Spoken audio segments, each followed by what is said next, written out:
Shalom saudaraku yang dikasihi di dalam Tuhan. Renungan pada pagi hari ini berjudul Mengasihi berarti mengampuni. Ayatnya terdapat di dalam 1 Korintus 13 ayat yang ke-8 bunyinya, kasih tidak berkesudahan. Saudaraku, saya yakin bahwa kesehatan mental dan fisik kita bergantung pada sikap kita terhadap orang lain dan cara kita memperlakukan mereka. Termasuk di dalamnya adalah pengampunan. Faktanya, jika saya dapat memilih satu anugerah dari Tuhan yang secara pribadi perlu saya miliki dan saya berikan, itu adalah anugerah pengampunan, baik bagi orang lain maupun bagi saya sendiri. Maltby Babcock menulis bertahun-tahun yang lalu, betapa yakinkah kita akan pengampunan dari Tuhan? Seberapa yakin kita bahwa kita diciptakan menurut gambarnya?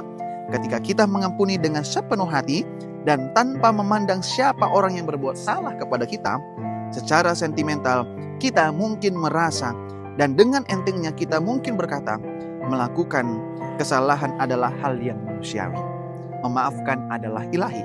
Tapi kita tidak pernah merasakan kemuliaan dan keilahian dari mengampuni sampai kita memberi ampun dan mengetahui kemenangan pengampunan atas perasaan kita yang dilukai karena harga diri yang memalukan dan kepekaan yang terluka.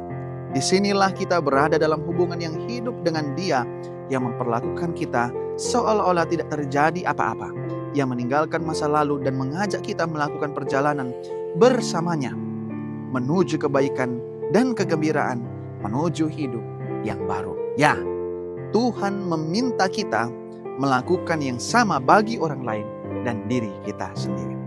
Kita semua mengenal seseorang yang enggan kita ampuni karena alasan apapun.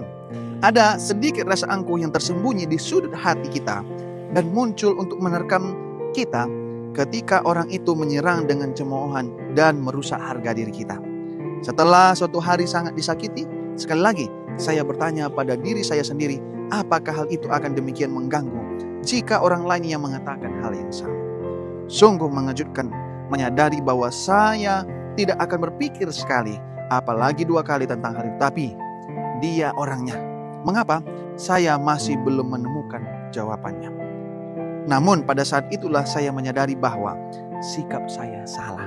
Dan bahwa saya hanya menyakiti diri saya sendiri, bukan orang lain yang mungkin bahkan tidak menyadari apa yang sedang terjadi. Jadi saya mengampuni. Dan sekarang saya belajar memperlakukan orang ini seolah-olah tidak terjadi apa-apa. Sebenarnya saya sungguh mengasihi orang ini sekarang. Jika ada satu kepastian dalam hidup, hal itu adalah kasih tidak berkesudahan untuk memberi hadiah pengampunan. Dan anugerah kasih Tuhanlah yang membuat proses itu berjalan. Sungguh sebuah wahyu dan kelegaan karena akhirnya bisa mengesampingkan perasaan saya dan menginginkan kasih yang hanya bisa diberikan oleh Tuhan. Bapa yang pengampun, berilah saya kasih kepada orang yang menggerogoti hati ataupun diri saya. Kasih yang cukup untuk mengampuni dan kemauan yang cukup untuk mengasihi. Saudaraku yang dikasihi dalam Tuhan, pagi ini kita diingatkan dan diberikan satu dorongan untuk selalu mau mengampuni. Membenci, memberikan amarah tidak ada artinya. Itu hanya akan merusak baik orang lain, terlebih-lebih diri kita sendiri. Itulah sebabnya mengampuni adalah cara yang terbaik untuk diri kita. Mulai dari sekarang, mari kita senang untuk mengampuni sesama kita. Kiranya renungan pagi ini akan menjadi berkat bagi kita dan selamat beraktivitas. Tuhan